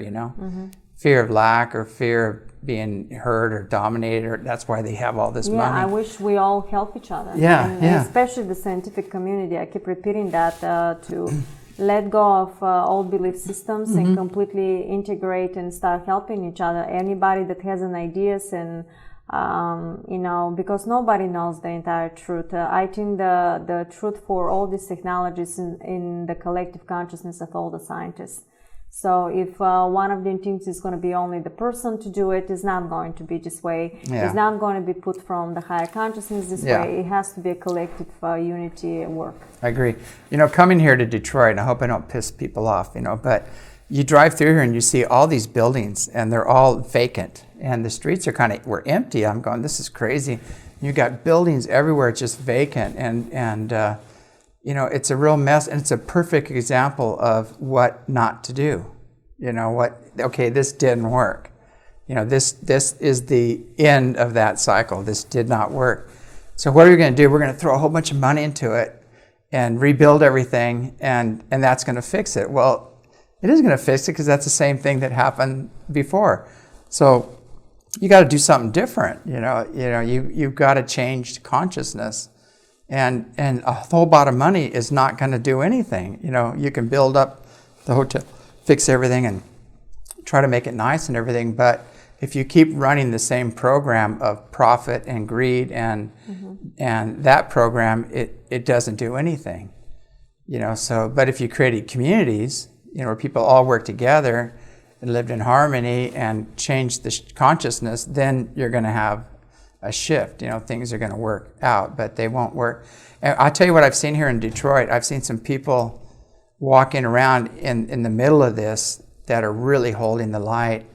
And I've talked to some of them, and I said, wow, after all this, it's like the fire has created these diamonds, that are in here. And they've been through it all. And so they know, a lot of them have lost everything. They've been through it all and everything else, and they're just like lit up. And so they've gone through that. They see where things could go, how this doesn't work, and they know because of that experience that we have to do something different. Like, this isn't working, and that's what I've noticed about some of the people, that just the way they gain the wisdom from the experience, and now they're like these walking lights or emissaries, you know. And then some didn't do too well. So, I mean, some are transient in the street, and they're not doing well at all, you know. So it's a combination of things going on here. But you know, what it goes back to is that money is not going to solve things, you know, and you know, all the gold in the world is not going to solve things. It's only through consciousness and education and restoring people's true divinity. It's going to change things, and that's coming. You know, that's the new grid that's coming in that's going to shift this. I was talking to Dr. Green the other day, and we're talking about the difference between consciousness and frequency. Yeah. And so I'm curious both of your perspectives and if you've channeled anything even on that subject, because you're familiar with David R. Hawking's work, the consciousness scale and all that. Yeah. And he claims that from his research, people don't typically increase in consciousness more than 50 points in a lifetime. Now, I've not found that to be true. I've found that people's consciousness does move significantly higher. Now, maybe he's looking at more mainstream people. May I interrupt with that? Okay, that is, first of all, there are a lot of souls that coming in very evolved frequency. And what they're saying is like almost like a spark of that frequency. You can't really download the entire frequency from another dimension because it's just too much here, and a lot of people won't be able to withhold the structure. But it's a spark of that consciousness, and you resonate that frequency into the collective now. You almost like a broadcasting that. So which is the case with a lot of people that we doing work like that. So do you. We talk about you today. So thank you for that. Thank you for coming. Thanks. You know, welcome to the club. But it's depending on the person, depending on the team of work that you came here to do, and the agreement that you end up doing with collective consciousness of higher dimension beings or ET terrestrials. It's all based on agreement. So for me, what I'm getting right now, it's I hear different side of the story. I believe so too. It's kind of like the way I see it is like you have this grid, right? And it's this draconian grid that's held everybody down for so long. It's just this dark cloud, you know? And you put a master here, a master there, a light ship here, an indigo, a golden child here, you know, and you start like feeding this grid, you know? And what they told me is that the source is giving its best to the earth right now for this shift. Yes. And that's what's happening. And all of a sudden, it starts going from dark to a little gray, a little lighter to a little lighter, and pretty soon it just can't. Right now it's bombarded. Yeah, and right now it's like all of the higher dimensional beings, the light ships, and everything are coming in. It's the old grid, the old draconian program doesn't have a chance. It's done. It's gone out, and they've cleaned up, you know, all the other stuff, you know, in the fourth dimension, the lower fourth dimension, a lot of that's all being cleaned up. And so now we're just this 3D stuff. It has to, you know, if you realize like frequency, everything has a frequency, like guilt, fear, all those thoughts have a frequency, and that's all being cleaned up. The fifth dimensional grid is all about love and joy and bliss and service to others, and that's the right. frequency it's holding. And as that comes in, all the lower frequencies have to rise up. It's sympathetic resonance. They have to rise up and match that new frequency. And if they don't, they will perceive completely different reality. Yeah, they'll implode, basically. Right. They'll be out of the story. They'll be out in different reality. Yeah. Accordingly to their own belief system. Oh, you're using the word frequency. Are you talking about consciousness or are you talking about frequency? Both, because consciousness has a frequency. That's right. So that's what I'm saying. Fear has a frequency to it. And it's every thought has a frequency. And so the low vibrational thoughts are fear, guilt, unworthiness, and unfortunately that's what they teach in a lot of the churches, you know. If you want to be anti-Christ consciousness, that's where you go, you know. But the little hint there, but it's like it's really all about love and joy and bliss and service. I mean, those are the highest frequency thoughts. The more we align with that, and resonate with that. Tune in with that. That's why we're talking about watch positive, stay in a positive. That doesn't mean you're not compassionate about something. If it comes to your reality, be compassionate, give to somebody and do something, but you don't have to fight somebody else's war because it's not in your reality. Because these people that are in a war, for example, it's by agreement to be there.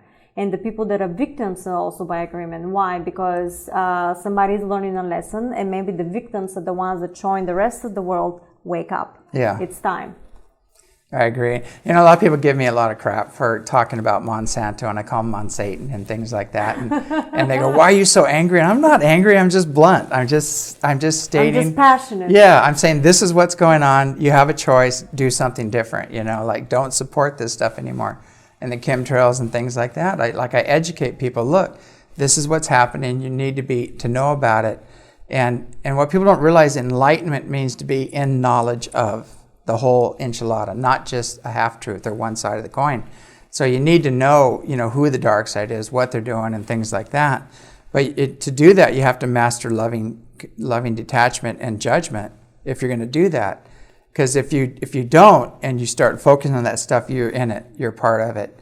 So you have to but at the same time do your work. Say, hey guys, this is what's going on. Put your attention on it. Let's shift the frequency of this. Let's bring awareness into what's happening, and then make some wise choices. And we can always from suggest, enlightenment. Right? We can always suggest, but you cannot tell somebody what to do. Yeah. Because you're overtaking their energy. But if they don't know they have a choice, if they don't know what's happening, if they don't know about the GMOs and the chemtrails and everything else, then they're subject to them, and they have no idea why their health is failing, why all these things are happening to them. So to me, it's all about educating people and saying you have a choice. This is what's going on. Choose. Which way you're going to go with this. What are you going to do with this? So. And they almost said for situations like this to stay back.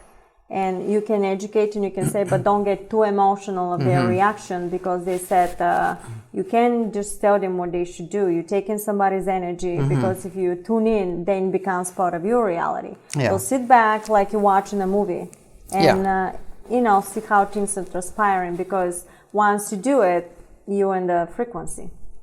Yeah, it's the same with free energy. You're bringing in free energy. Well, a lot of people don't even know it exists. So how are they going to make a choice without even knowing they have a choice?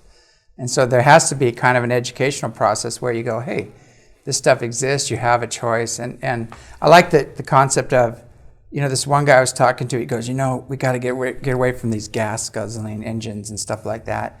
And they're really close to getting water. We can actually burn water now, and things like that. Yeah, and I go, hey, guess what? I said, I'm flying in this picture. Yeah, you don't need tires either, Not only do you not need the water, you don't need tires, because this free energy stuff is usually counter-gravity or anti-gravity comes with it, So it's like, and if you go to the next step, you can even time travel with this stuff. Or you go to the next step, you can jump dimensions, So it's like, it's how big is your box, That's what it's all about. So it's like, and that's why I see it's a series of steps of education that, look, this is possible. But now I see we're going to go through this quantum leap, because all this technology is going to be coming out. And people are going to see it, for UFOs are all over the place right now. And ETs also. Yeah. And at Texas, they did a poll,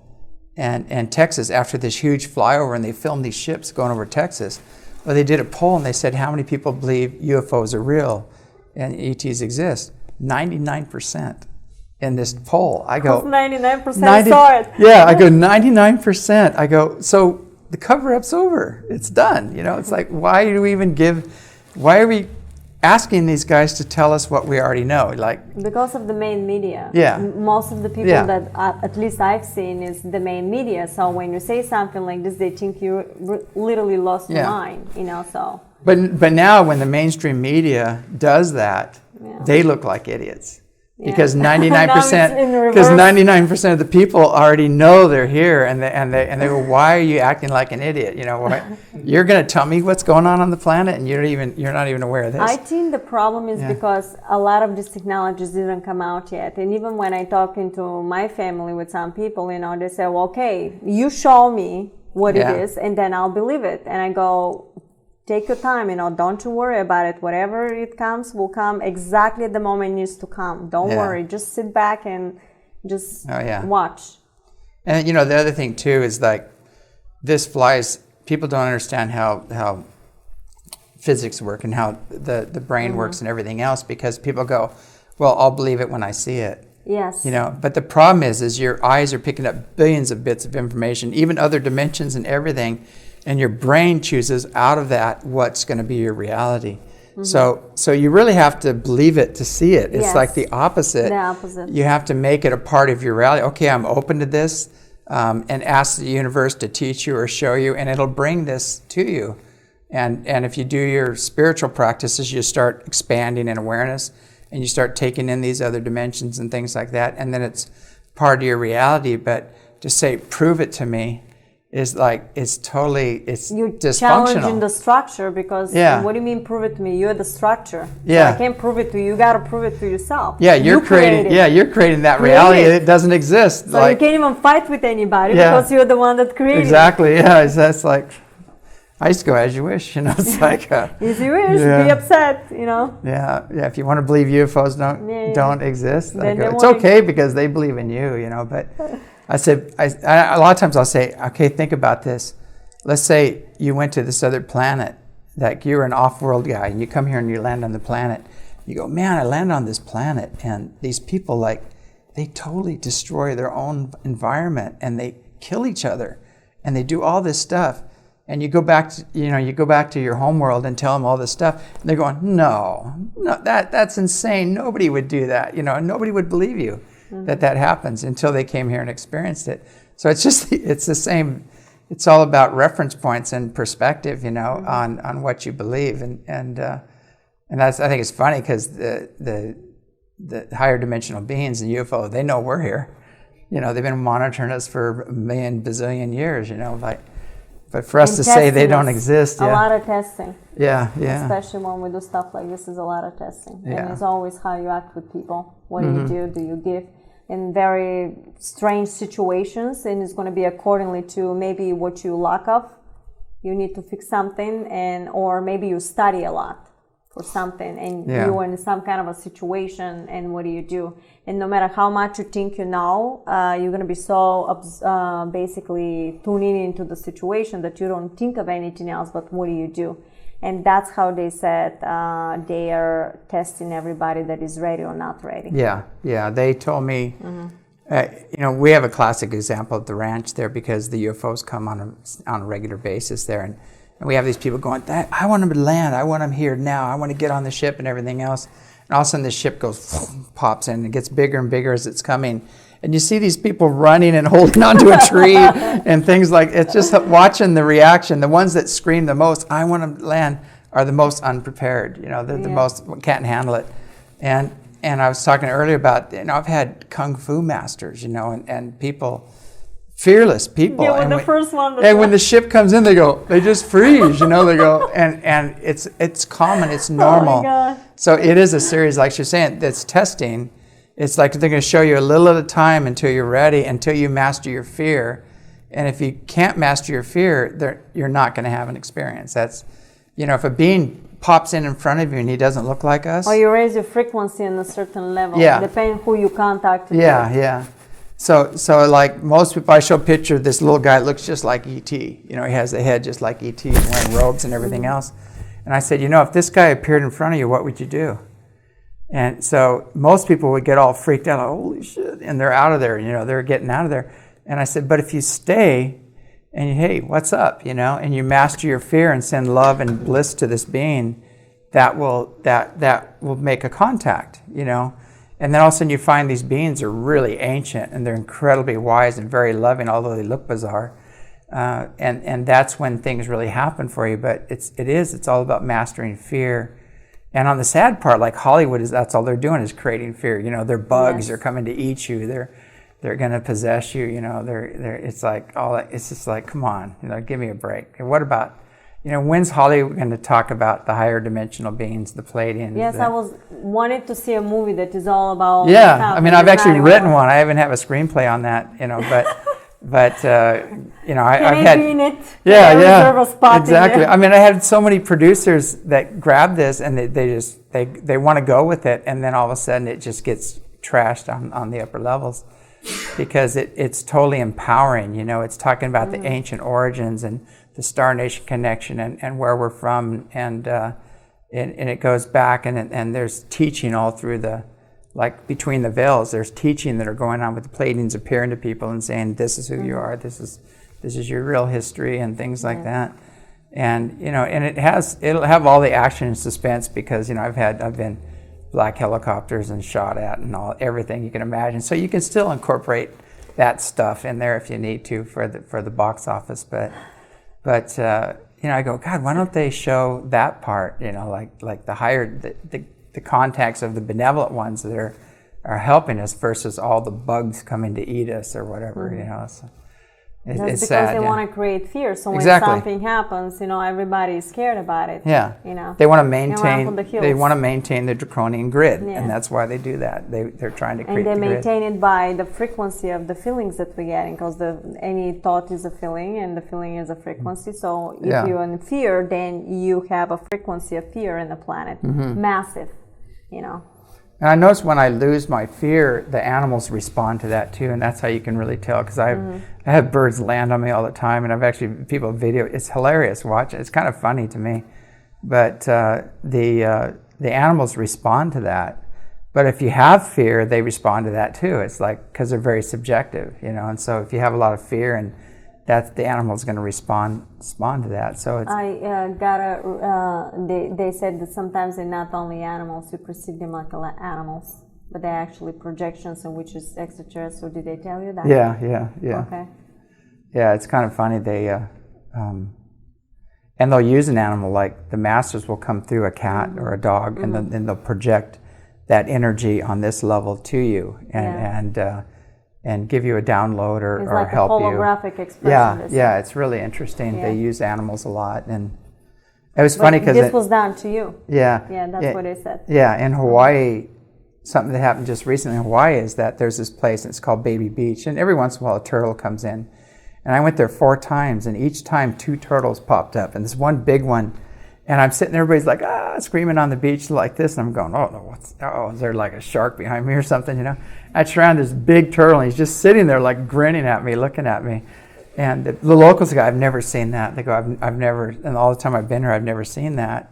And then, so I looked up the turtle and the representation in the Hawaiian, and they said it's actually, the gods will actually take the form of a turtle and appear to people and things like that. I was right there telling you what it is. Yeah. And my scientific mind is going, okay, wait a second now. Okay, it's just a turtle that came through. I just happened to be in the right spot, but 4 times in a row with 2 turtles is just, it's too much. It was them. It's too synchronistic to be a fluke, you know. So it's kind of interesting. They were tuning in you into the frequency, so you start connecting. And you know what? After that experience with that turtle, I felt like a little kid in love, like something I had. You know, when you're a kid and you just fall in love with somebody, you're just like, you're happy. And you stay. It was weird. I go, wow, this is like what I used to experience as a kid. And they just said, if you project that in your consciousness and you think of that, then you're gonna tune in into that frequency, exactly, which is gonna resonate in your consciousness. Yeah, and that's what they said. That's where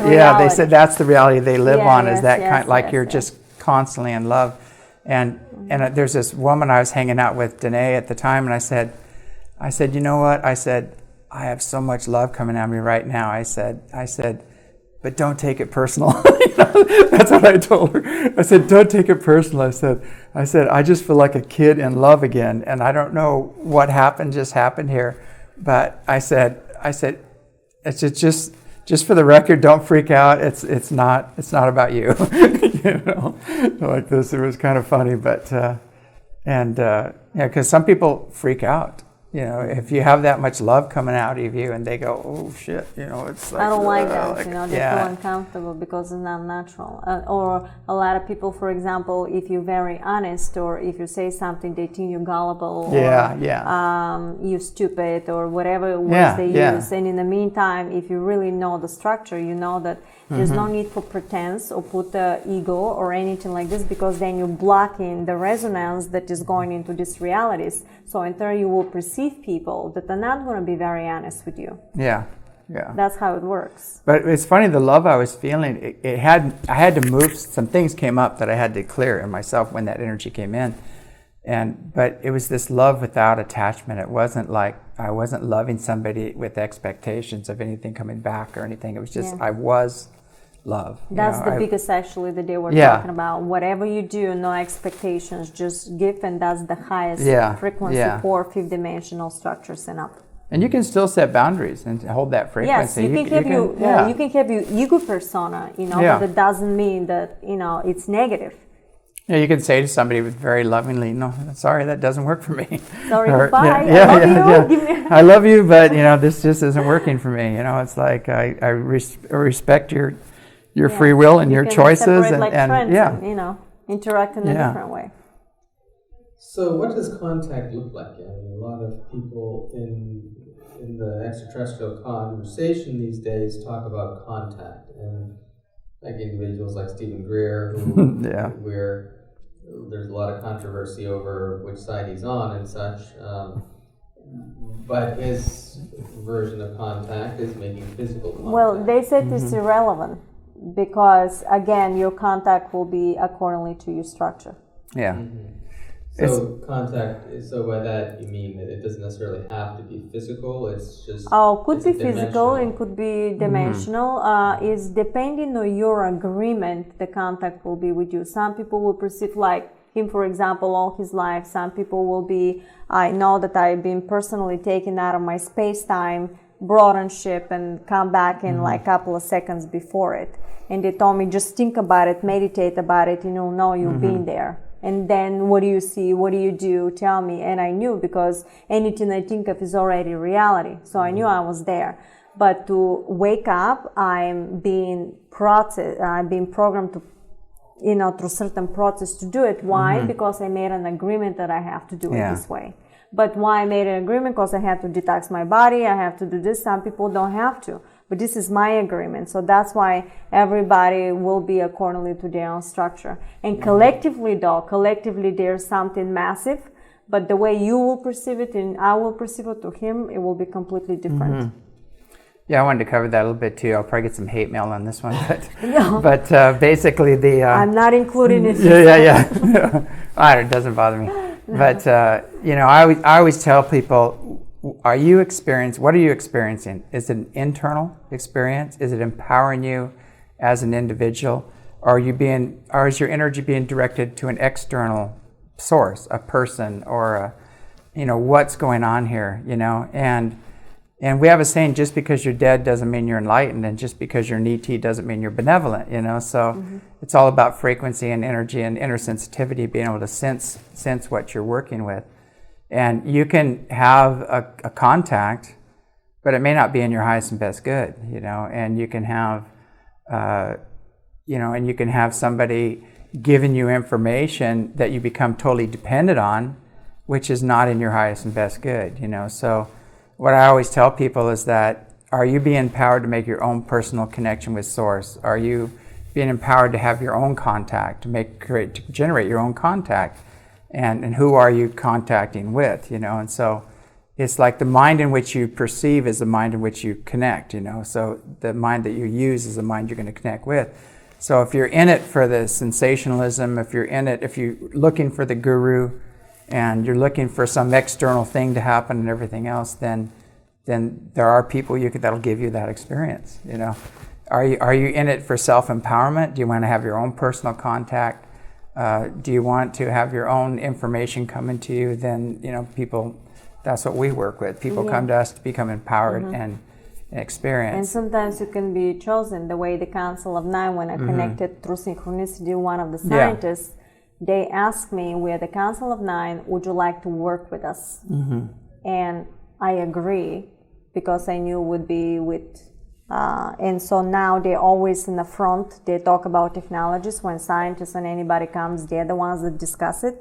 Pleiadians usually stay back. Sometimes Ra comes in, but Ra is my higher self consciousness. So when they want me to be very powerful and to do something, they're telling me, bring Ra, bring your higher self. Because Ra, I've noticed that when it is very powerful being, very strict, very like to the point, you know, when you talk. And I see myself sometimes acting this way, but I think it's a bit of a too rough as a personality. Yeah, sometimes, Yeah, so I have to be more, you know.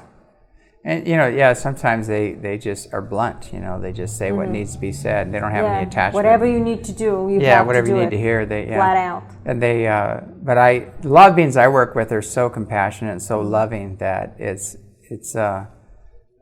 you know, I really enjoy working with them, but there's sometimes you have to play hardball, and then you get these Andromedans come in or something, and they just go, you know, like this is it. The hybrids were very to the point. They were like, and they were telling me, be careful how you do with your emotions, because we were like going crazy here. I was working at that time. They were telling me not to take the work, stay with us and work. But I wanted to work, do something totally different, because was at school, I was doing lunches and stuff like this, totally something different than quantum physics. So I didn't listen, and I ended up in troubles at work, always in the middle between fist fights between these people, you know. I couldn't believe it, so I quit.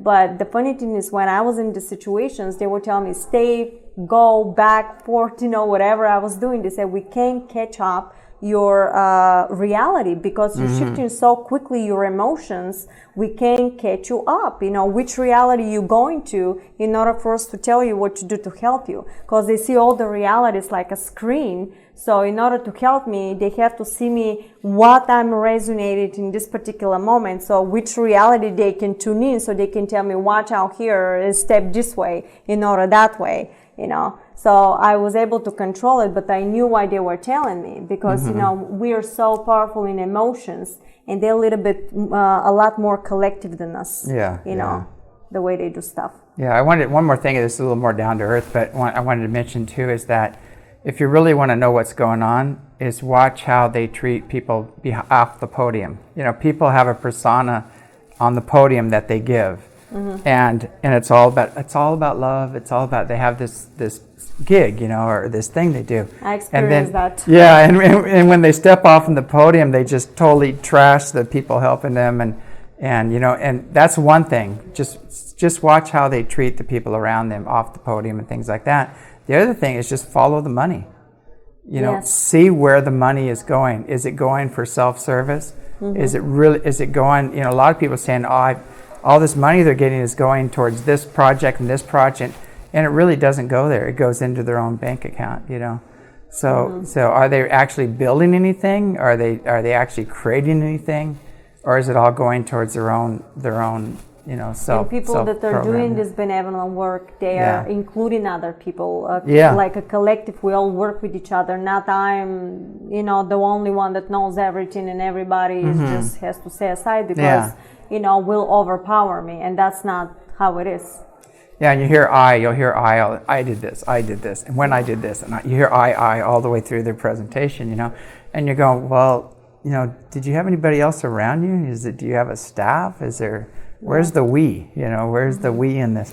I know in a lot of the Native Americans, they don't even have I. There's no concept of I in their languages, but it's like every once in a while you have to say, I did this because you directly did that, and you have to take responsibility. But I don't even like to use the word I. Every once in a while you have to use it, but it's more of a we. You know, the we is more functional. But I've seen some of the talks, and I've just been blown away at, you know, I've seen people 45 minutes talk about why none of their predictions came true, and the books that wrote and everything, why nothing happened, and then switch the realities. And then they get a standing ovation, right? Because they have people planted on the corners to stand up and clap. You know, they're clappers, and everybody rises up because they're all like following the movement, and they all rise up and clap, and then they go, "What am I doing?" You know, like I just listened to 45 minutes of nonsense. You know, but It's amazing. And when you're awake and you sit back and you watch this thing, you're going, oh my God, you know what? And I think that's the real problem now. People need to shift and stop looking for an external savior or an external thing. Tap into their own inner sensitivity, and when they do that, they'll know who's who.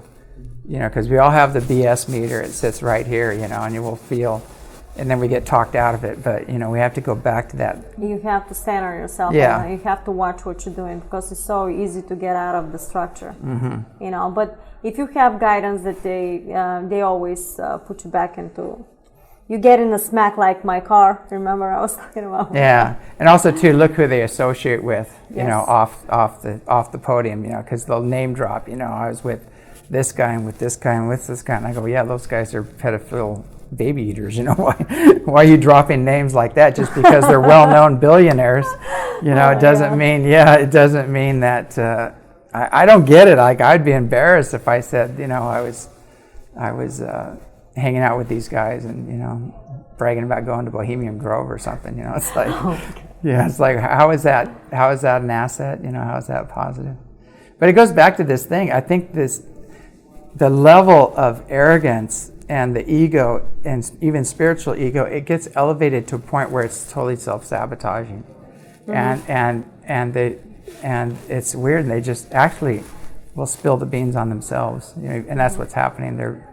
They're leaking out all this stuff, and it's catching up to them, you know, and where the money's going and who they're associating with and how they treat people. All that stuff is coming out now, which is good. It needs to happen. We were speaking earlier about the financial system and the changes that are coming down the line. Have you channeled anything about the financial system? I can tell a story, big one. I'm sorry? Okay, what are you seeing coming down the line as far as that's concerned? Well, I'll tell you a story. That they put me into big lesson because of exactly that situation. I've listened to Bashar Derilanka, the channel that 2016's Everything Will Change. The next day I had a dream, and in a dream I saw him, and I heard that the World Bank is going to collapse. And after that I saw myself in a big building, and I knew that the World Bank collapsed already. I was okay. Everything was very nice. It was very sunny, very shiny. It was beautiful. And I knew that the monetary system completely collapsed. So after that, the next couple of days, my guidance told me, actually I had the hybrids coming in. They said to me, Marina, you need to prepare for the next year in April. By that time, you need $3,000 in a bank account, in your safe.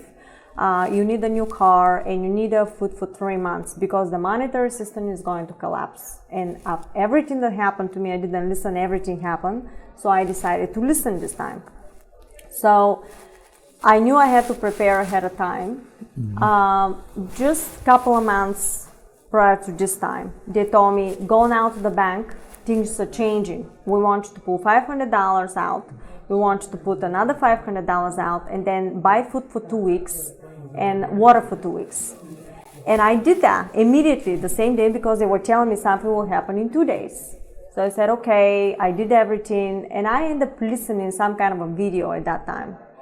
And I'm listening to the video, you create your own realities. And the moment I heard that, and I said, wait a minute here, I said, if I'm creating my own structure, my own reality, why am I doing this, what you just told me? And at the moment I said that, they said to me, we were wondering how long it was going to take you to realize what you were doing.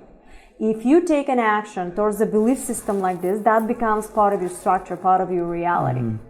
And this is the reason we wanted hands-on to show you that you don't have to put the fear and take an action like this, because then you're going to change your reality towards reality, that no matter what happens, you will be taken care of, and it's going to be very smooth transition, that you don't have to do all this stuff.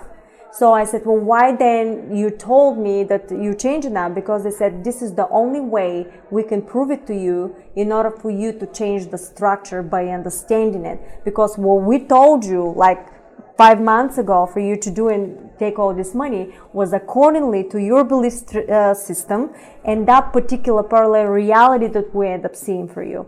Because you are vibrating in this type of reality, because you believe that some major thing will happen and will be no food. So in order for us to protect you, we have to go look at the structure, tell you what you need to do to protect you. In order to change your belief system and for you to change your own reality, we had to do this for you to get it. And we were watching you to see how long it was going to take you. So this is the lesson they're teaching you. Everything they do, they teach you through lessons. When you're aware, when you have this type of understanding, it's very easy to control the structure and to move through this reality that you need to be. So now, because of that lesson, I'm so grateful to them. I did not take an action to preparing myself. I just know that no matter what happened, I will be taken care of in the structure somehow. And this is the reason I listen to them, to just give and dedicate my whole life without expectations, day to day, and just help people, because then I start manifesting anything I need in my structure. If I didn't listen to them, I would never been able to do all this stuff and use the structure. So are we moving in the right direction? Yes. You both think? Yeah, yeah, definitely. And too, it's like there are a lot of people that, that like the Cabal and the other guys, they would just love to collapse everything and have everybody in despair and everything else, because that keeps that grid going. That's what they'd like to see. But the white hats and the other guys and the real dragons, the gold dragon, all these guys, which is another long story we'll talk about later. But they are going to back, the dollar and bring in a new treasury note, and then the dollar is, the Federal Reserve note is pretty much worthless. They printed so many of them and everything else, but they're just going to exchange it out, with the treasury notes. And so there's some real gifts in the way, and then the other guys are trying to stop that. They want the total collapse and everything else. So what are we going to focus on? Like, are we going to focus on the shift being an easy transition, or are we going to focus on the whole collapse and feed that grid? Whatever you focus your consciousness on, that what you're going to perceive as a reality for the shift. And I've always felt, to me, I'm really grounded sometimes, and I got by the old saying, like, praise Allah, tie your camel. It's like, so this little old lady once, I love what she said. She goes, I have no problem sitting on, like 6 or 7 bags of rice and beans with my 45, getting through the changes. She goes, I'm totally. And she goes, I'll be happy as a clam. It's kind of funny because it was two different things. She prepared, so she knew she was okay, and she had whatever she needed for protection and everything. So now she could let it go. And then she eventually let it go. She let that go, and she said, you know what, I'm going to the next level. But when you're in that mindset, it's good to prepare. I'll tell you a story that is really off the wall. It may sound very crude, but I had this guy, and this is going to sound really crazy to people. It was at the mindset I was in when I first got the ranch up there and everything. And I had a neighbor, and he was an alcoholic, and he hated me and hated the work I was doing, and he was always making threats and everything. He tried to encroach on my land, and he was threatening to come over and just shoot me one day and kill me and all this stuff. So that's the kind of energy I'm dealing with. And so I'm sitting there, I come from a family that, my grandfather was the head of the fishing game, and we hunted when we were kids and everything, and I evolved out of that. But, I was very taught with how to use guns and how to protect yourself and all that stuff, But so I had my old guns that I had when I was a kid, sitting there in the thing, and I'm going, God, I've got nothing happening here. If this guy does go wacko and go crazy, what am I going to do with this? I have my gun here. I don't have any bullets or anything, and I'm meditating. And believe it or not, and this is going to sound crazy, but Jesus came to me. He said, buy the bullets. He goes, buy the bullets, So I did. So I went down and I bought the bullets. Okay, I got the bullets. I got the gun and everything. Okay, I'm good. I'm covered. And so I'm at peace again. And he said, you know what? He said, that's what you needed to do. He said, you needed to buy the bullets so you could let go of this, and you'd know you're protected and that you could take care of yourself. He goes, that was the step you had to take to let go of this, you to have go. to let go of the fear. This exactly. Yeah. Well, that's a similar lesson that they put in, but in a different way. But he wasn't telling me buy the bullets so you can go kill this guy. Yes. It was like, that's right. It was like I needed that. Buy food, and I was drinking and eating the water and the food for 2 weeks. Actually, And then other times they came and they told me some things like that. Same thing, like stock up your pantry and things like that. Yes. And what happened was this huge storm came in, and it totally took out the road. It took out all the electricity, the road. Huge flash flood came down.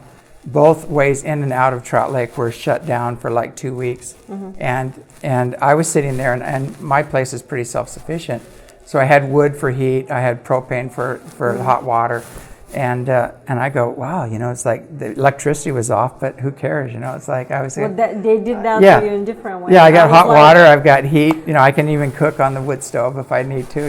It's like, and I was going, God, this feels really good. I was just like, going down to get my little food slot and then, making it up. And it's funny, like without the grid, it felt different. It totally felt different. It felt like at home. Yeah, right? yeah. Freedom. And so I was everybody's freaking out, going, we don't have power, the roads are washed out, we're all gonna die, everything. And I was just going, just having fun, like, God, I can meditate now, like there's no interference, there's, I've got my food, nobody's gonna be driving up the driveway, and asking me to do this or that or anything else. So it's all, again, it goes back to, you can lovingly and joyously prepare, because there are gonna be some changes and things like that. Or you can get in fear and hoard and grab your weapon, So when you're into this level, you're being guided. Yeah. Or you're being taught a lesson, very, big lesson. So sometimes when you do that, we get bigger lessons than somebody else because you're awake and you're aware why you're doing this. It's funny. I also told too, by having the bullets and the gun there was a psychic barrier that was created. Like a barrier, like if you come here, this is what you get. Oh my God, is that what happened to you? Because they were telling me no person with a negative frequency can come into your property. Yeah, and they said that to you too. Oh my God, it was so much similar stuff we do. But it was kind of funny because they said now you have no more fear now because you're prepared, right? And the fear will draw the experience.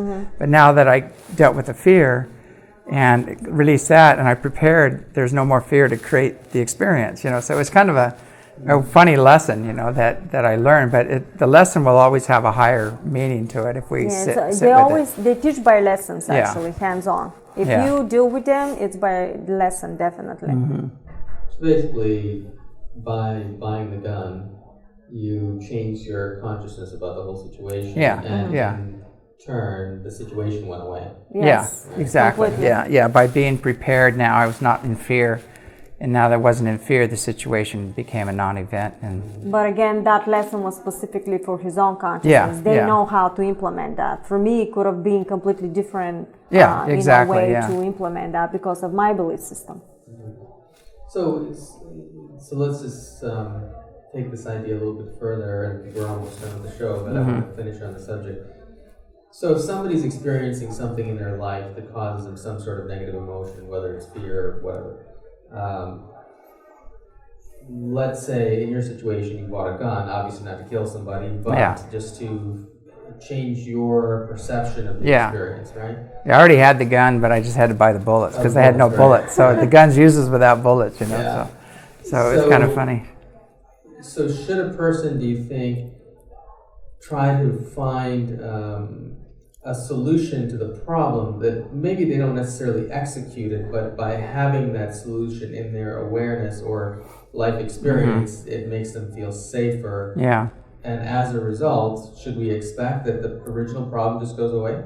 Well, that was what I needed at the level I was at that time.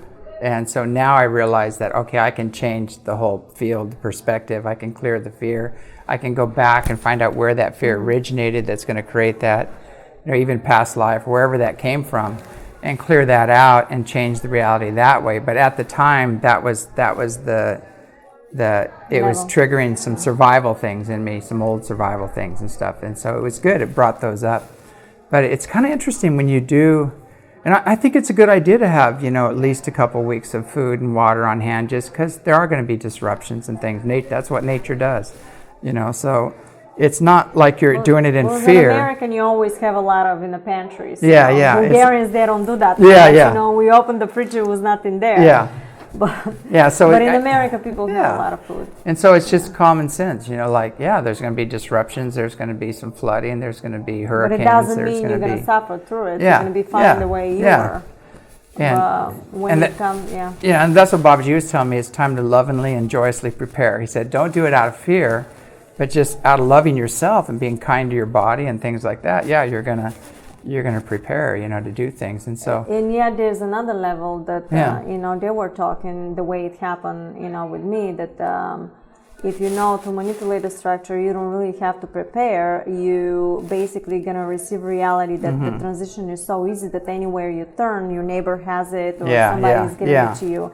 And that is the level that they're teaching me. That was the lesson prior to whatever happened to me with the food and the water, because I totally believed that I have to be prepared with something of what I heard, and that was not the case. That's what I went. I went through that level I was on at the time. I went through that level. Yeah. And then the next level was, well, if things do hit the fan and it gets really ugly, if people come to my door, how am I going to take care of them? So I started preparing for everybody else, which was more service oriented. That was interesting.